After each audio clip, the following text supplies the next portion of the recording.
Hello, Dr. Rachel. Thank you so much for being on the call with me.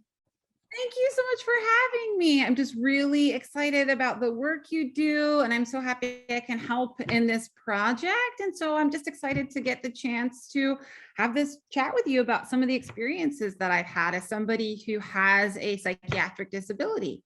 Yeah, thanks so much for being open to it. Yeah, maybe let's start with you introducing yourself to the folks in this course and just give us a little background. Yeah, so my name is Dr. Rachel Callum Whitman. I wasn't born Dr. Rachel Callum Whitman, just Rachel. But I received my doctorate from Duquesne University, where I also got my master's in special education. And I've always wanted to work in the educational sphere. And one of the reasons that really drove me to be excited about working with young people in education was actually based on some of my experiences growing up, where growing up, I was a very good student. I was always excited about learning, but I actually have bipolar disorder. My bipolar disorder first kind of started taking root when I was 15 years old.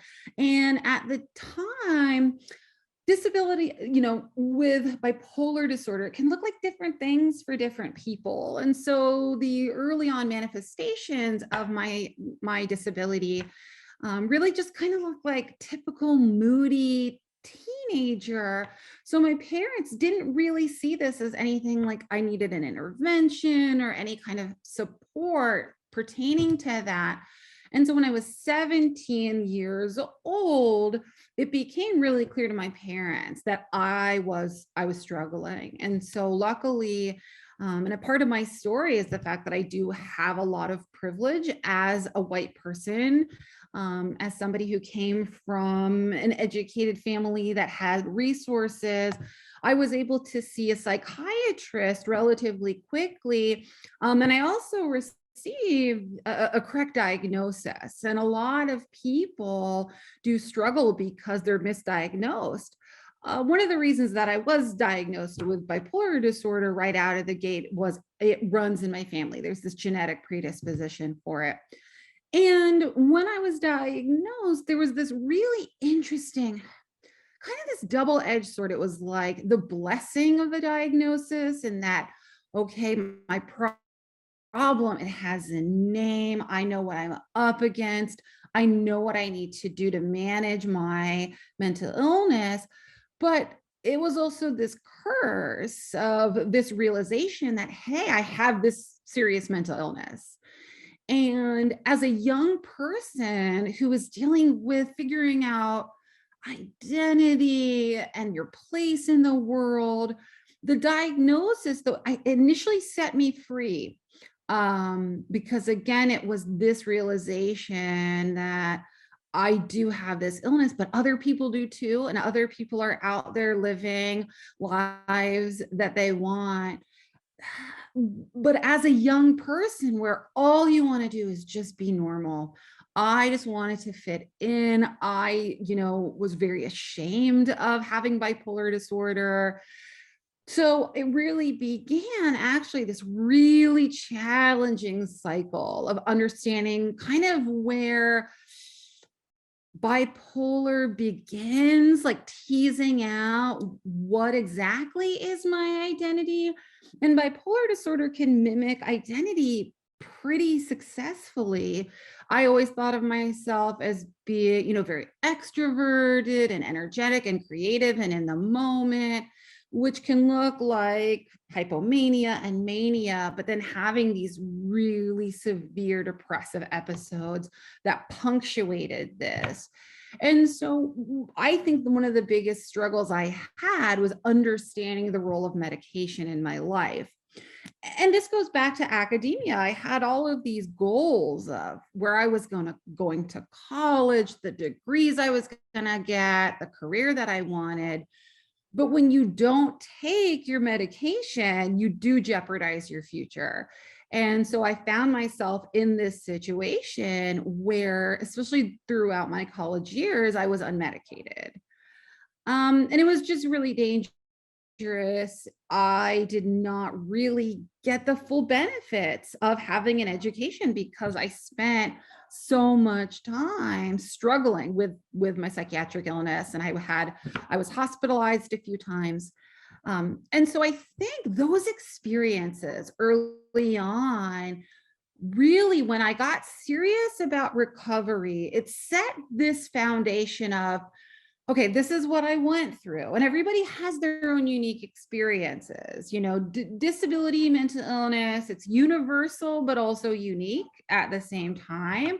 But I was like, you know what? I'd love to be able to support young people because stigma is very real. Saneism is very real. And when I was in high school, I received my diagnosis, and good news travels fast. And soon, lots of people knew that I was diagnosed with bipolar disorder, especially including a guidance counselor. And I remember meeting with them and my parents, and they were like, listen, you need to reconsider going to college, living interdependently.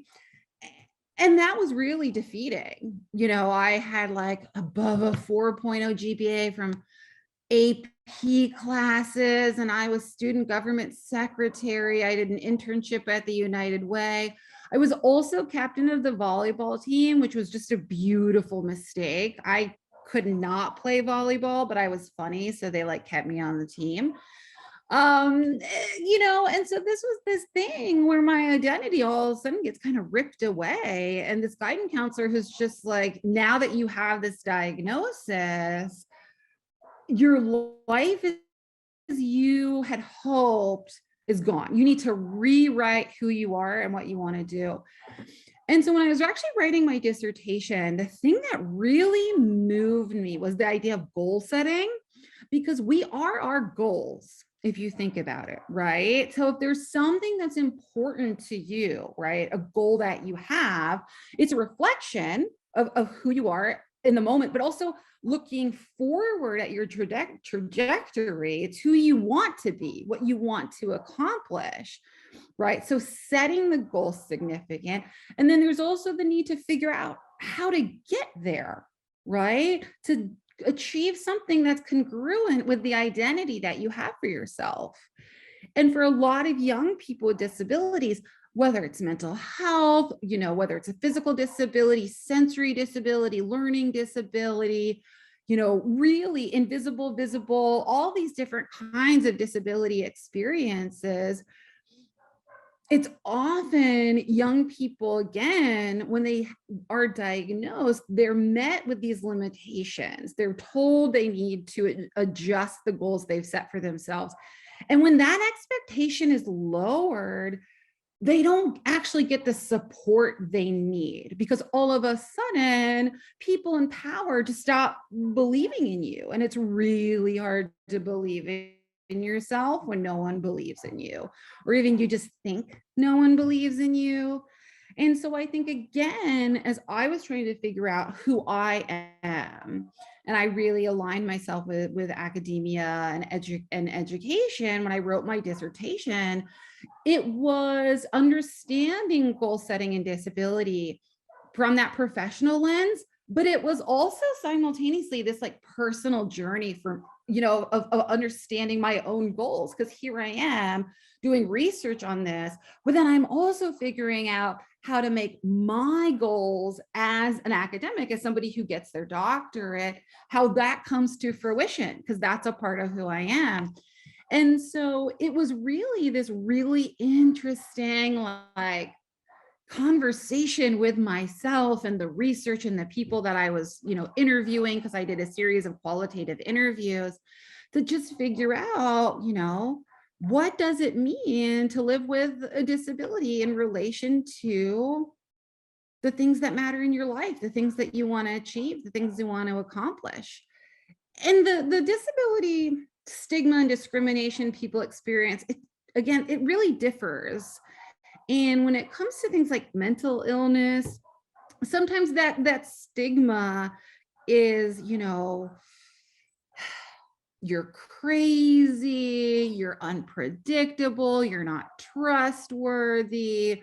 And it can be really hard to kind of shed these expectations because internalized stigma is so strong for a lot of people who have mental illnesses. And I think language is really important for a lot of people. So, in disability studies, which is the field I got my degree in, there's this idea of identity versus person first language. And it's really a language that helps people communicate to others and to themselves how they want to frame their identity. And this is something I think for educators is really important when you work with people because you want to understand their experiences, right? You want to honor that. You want to reflect back to them their identity, what matters to them, how they understand themselves. And so person first language is this idea where you put the person before the disability. So that would be something like saying, Jackie is autistic. So autism is something that Jackie has. She has it, right? Jackie has autism. Identity first language is phrased differently. It's Jackie is autistic. And in that example of identity first language, Jackie, she's claiming autism as being part of her identity. So she's saying, not she doesn't just have autism, but she aligns herself with that diagnosis. It helps define her. And so again, it's just this really interesting way to understand someone based on the language that they choose. And this language will shift, right? Your relationship with disability is really fluid, throughout your life, how you feel about your disability, how you feel about yourself. For a long time I identified, I use some identity first language. I would say I'm bipolar. And as I just shifted my mindset, as I just got older and had a different relationship with my mental illness, yeah, I would just realize, you know what, I have bipolar, something that I have, that I work with, that I manage. And so people in my life acknowledging that process, that was really important for me because, again, it's this idea that people are actually listening. So people aren't imposing their own ideas, their own expectations of what they think I should call myself or think about myself or treat myself. People were honoring my experiences and really listening. And so I think as educators, that's a huge part, right, of working with young people, supporting them and listening to them. And that makes people feel safe, right? And so I think as I move forward as an educator, that became really a huge goal of mine, is to learn how to create environments where young people, disability or no, feel that they can safely learn. You can't learn if you're not safe. You can't learn if your needs aren't being met. And so looking at, again, this idea that we as educators, I believe, have this responsibility to create safe environments for people to optimize their ability to learn and to grow. And so I think the work like this is so important because we just move through the world with biases that we don't even recognize. And it is something where when you start really kind of challenging some of these preconceived notions and assumptions, you just see all of this potential for growth. But you need the tools to grow because a lot of us, there are myths and prejudices we've never questioned before. And one of the things working with my students, I work with students at a local university. And a lot of them, some of the things that they go through, especially my students who have mental health issues, or, they've just been told they're not going to be good practitioners or clinicians or educators because they have this mental illness. And really, it's this idea of like, hey, we've got to redefine like what success looks like and what professionalism looks like. And I think if we can start this earlier in people's academic history, of like, hey, there are going to be a lot of different ways to do something. I want to help you find the best way for you to get there.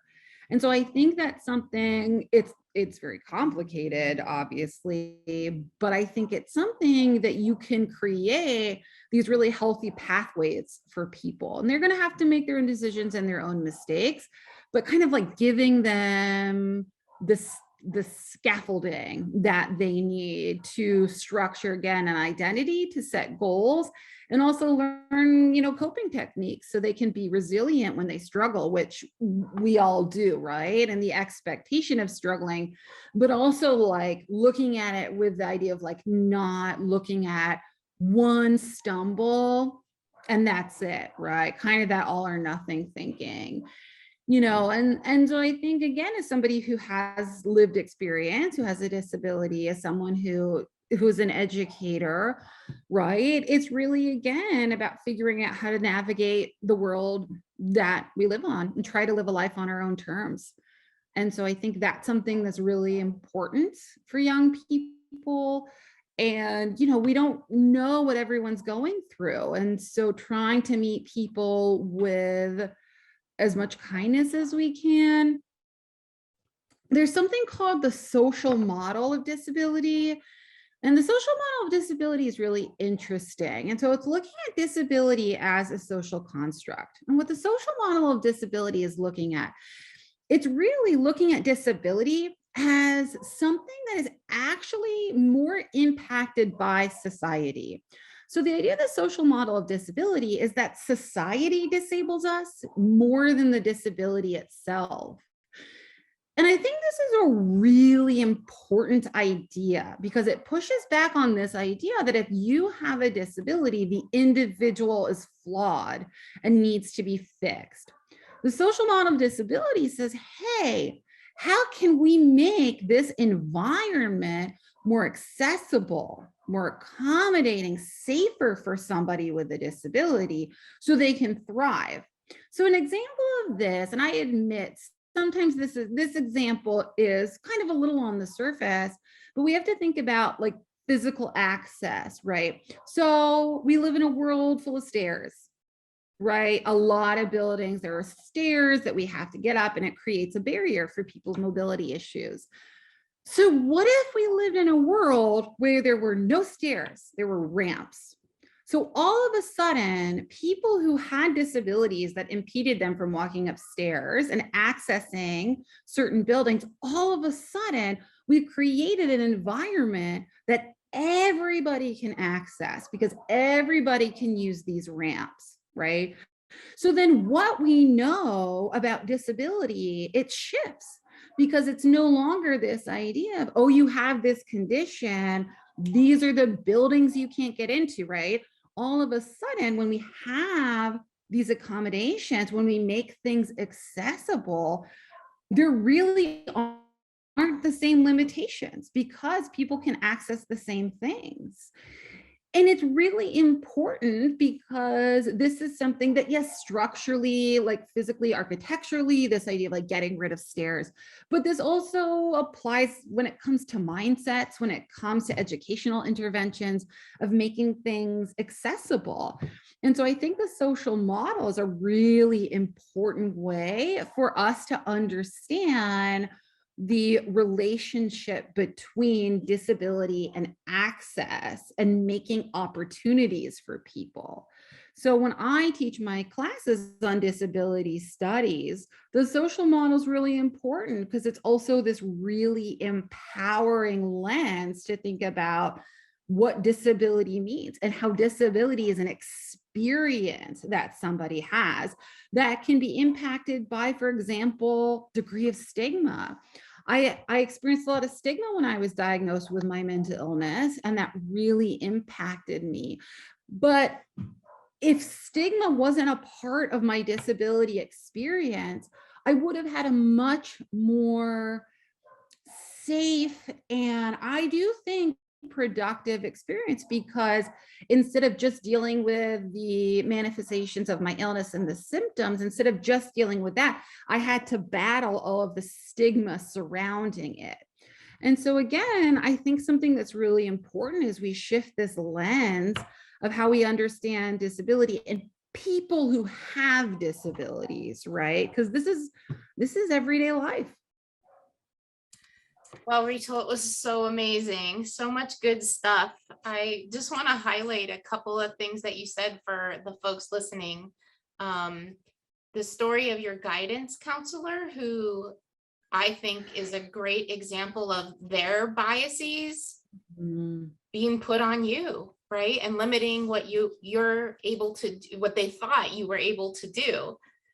yeah. And this is a story that I've heard from friends and family and other folks that I've worked with, of someone in a position of power, really, influencing and coming from this place of bias. And so I just Mm, love that example of how, bias impacted your life at that moment, right? And mm, then to shift to this whole conversation around person first, language, and if the variety of experiences even in one person, of whether or not that feels right. yeah. And this is Yeah. you know this is so unique to every person of how they want to identify, right, how they want Yeah. to identify. And so I guess I would ask you, for people who maybe haven't had a lot of experiences, or relationships with folks that were open about their disabilities, how do we approach that with someone? Do we just ask the question? Do we try to stealthily listen and see how they're talking about it? So I guess any advice you have for folks navigating that? Yeah. So I think, when it comes to this idea of language, it's really important to, again, really honor and respect people's experiences. And I think when it comes to understanding people's relationship with disability, it can vary, like you said, right? This is something where there is not a one size fits all model. And so I think it does, it can change depending on where someone is in their life, with their disability. But I do think the most important thing is starting these conversations, is just being in this place, right? Of, when you are working with someone, for example, if you're working with kids who are in a special education program, right? To be like, how does this impact you? What do you think about this, right? Because I think the early on conversations that I think would have helped me, honestly, as a young person, is, how does this make you feel?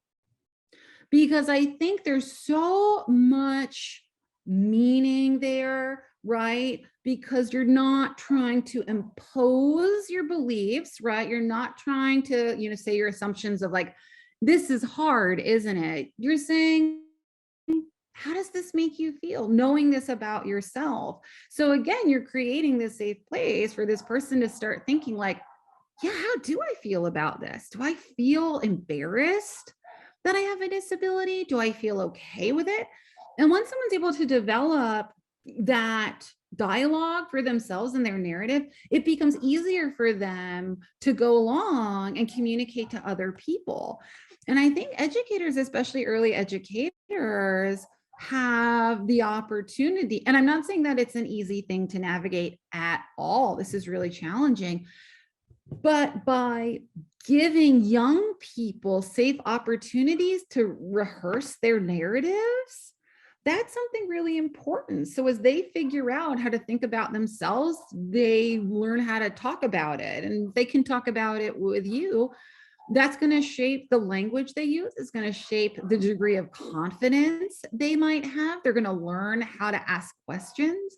And that was actually something when I was writing my dissertation that a lot of the people that I interviewed shared that. They were like, you know what? I just didn't have the language growing up. So I didn't know how to communicate what was going on. I didn't know how to ask for help. I didn't know that it was okay to be scared. This idea of just kind of bottling it up.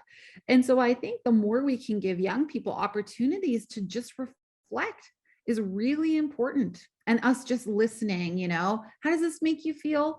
Listening, and providing, again, this scaffolding so people can start writing their own narrative as they move forward, which again will change. But once they have those initial experiences, that can be very, very empowering. Yeah, I love that because, there's a lot of conversations in different marginalized communities about people in the position of privilege not putting the onus on the person in the marginalized to educate them. So like, Yeah. I'm not a person who has a disability, so it's my work to figure out for myself, Mhm. what's going on in that world of disability, Yeah. and not expect Yeah. other folks that identify that way to educate me. And then Yeah. I think what you're indicating with that last piece is how do we be an ally and supportive, right? How do we Mhm. be supportive of folks? And I know you're using the examples of educators, but in case there's folks that we work with in Awaken that aren't educators, I feel like, in our day-to-day lives as human beings, coming across people, to just have Mhm. that openness to be in dialogue, I think is really what I'm hearing you say. Yeah, and I think that's something really important as people, as teachers and clinicians, as people who are bagging our groceries, to people who are driving buses, to everyone, right? Everyone in our neighborhood. We need to have these conversations. We need to normalize having these conversations, right? And that's the best way to combat stigma, is to give people the freedom to use language. And I think something that's also really important is this idea of being an ally. Ally isn't really a noun, right? Like, yes, you can be an ally, but the emphasis is on action. It's what do you do, right? And so privilege is a tool. If you have privilege, I think it's incredibly important that you learn how to leverage it to make the world a better place for people who need that support. And when it comes to like being a good ally and practicing allyship, it's really important, again, to look at things like speaking up and not speaking over people, looking at impact and intent that you have. Like you said, Stephanie, this idea of just doing your homework, right? Looking into these different things. This is a great example of doing your homework, of having opportunities like this to have conversations about disability and difference. And so you can start having those conversations with yourself and people in your network. So I think there's so much power here. And, a big part of allyship is making mistakes, right? Because we're all bound to do that. And so being able to recognize a mistake and reflect on it and be like, you know what? I need to change how I think about things, or I need to change the actions that I take. And that's growth. I tell my students this all the time. They get really nervous. I don't want to offend someone with a disability. I don't want to, I don't want to say the wrong thing. I don't want to do the wrong thing. And the reality is we all make mistakes. What matters is when we own them and we use those mistakes as lessons to move forward, as better allies, right? And so I think that is really imperative when we talk about creating environments, right? Whether it's in the doctor's office, in the classroom, wherever it may be, right? Realizing that you can be a safe person for somebody. I love that. I love that. The other thing that is standing out to me is trying to be an ally and making those mistakes, and then really having a lot of compassion for ourselves, that we all have been kind of impacted by the stigmas around disability, around these different identities. And so we're just Mhm. trying to navigate, how do we undo that in ourselves, and cutting ourselves a Yeah. break, right? Cutting ourselves a break, giving ourselves some Yes. forgiveness and compassion, and being like, yep, this is really, really hard, and I'm gonna mess up, and I'm gonna keep trying to do better. There's that great Yeah. quote. I can't remember who said it. I want to say Maya Angelou, but I'm not sure it was her. But it's like, when we know better, we do better. Mm, yeah. And this is something I tell my students. I have two class mottos. I have two class mottos. One of them is, it's hard to be a person. We have to acknowledge it's tough to be a person, and then give yourself some grace. because I think that is incredibly important for us to practice that self-care. So when we do move through the world and interact with people, we are also in a good place to do so, because, this stuff is emotional labor, and advocate burnout is so real. And so again, honoring ourselves is incredibly vital to do work like this. I feel like that's the perfect way to end the conversation, Rachel. You But know, this is just, yeah, and I think this is just such a great conversation. The last thing that I want to just kind of put please. out there is this idea, when talking about like privilege in kind of these communities, is this idea of intersectionality. And Kimberly Williams Crenshaw kind of coined this term, talking about intersectional identities. And it's really looking at like overlapping identities and the systems of discrimination that can impact people. And so I think as you move through the world, something that is really important is to examine your privilege and see how it impacts you, but then also consider intersectionality when you're working with other people. And so a good example of that is, I'm a white woman with a mental illness. And so I experience saneism, and I also experience sexism, right? But as a white person, I don't experience racism. That isn't something that is a part of my everyday life. And so understanding that people who have these marginalized identities are up against multiple systems, that's really important when we want to provide holistic environments for them and be culturally competent and culturally humble, creating these resources. So again, and this goes back to this idea that disability, it's not just a diagnosis. Disability is an experience, and it can be an identity. With identity first language, it can just be something that somebody has that they have to work with.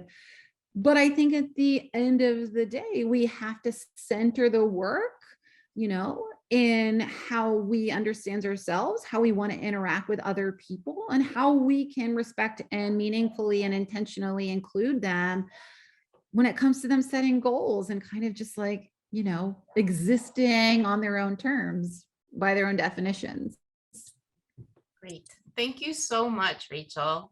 I feel Of like course. you have given folks so much to think about. Awesome And stuff. I just want to thank you for this opportunity and the work that you do. It's just really phenomenal and so necessary. And to anybody watching this, I want to thank you, because the first part of the work is showing up, right? That's the first thing you do, is you say, I'm here for this, right? Right. And so I think that deserves giving yourself a pat on the back that you want to do this work.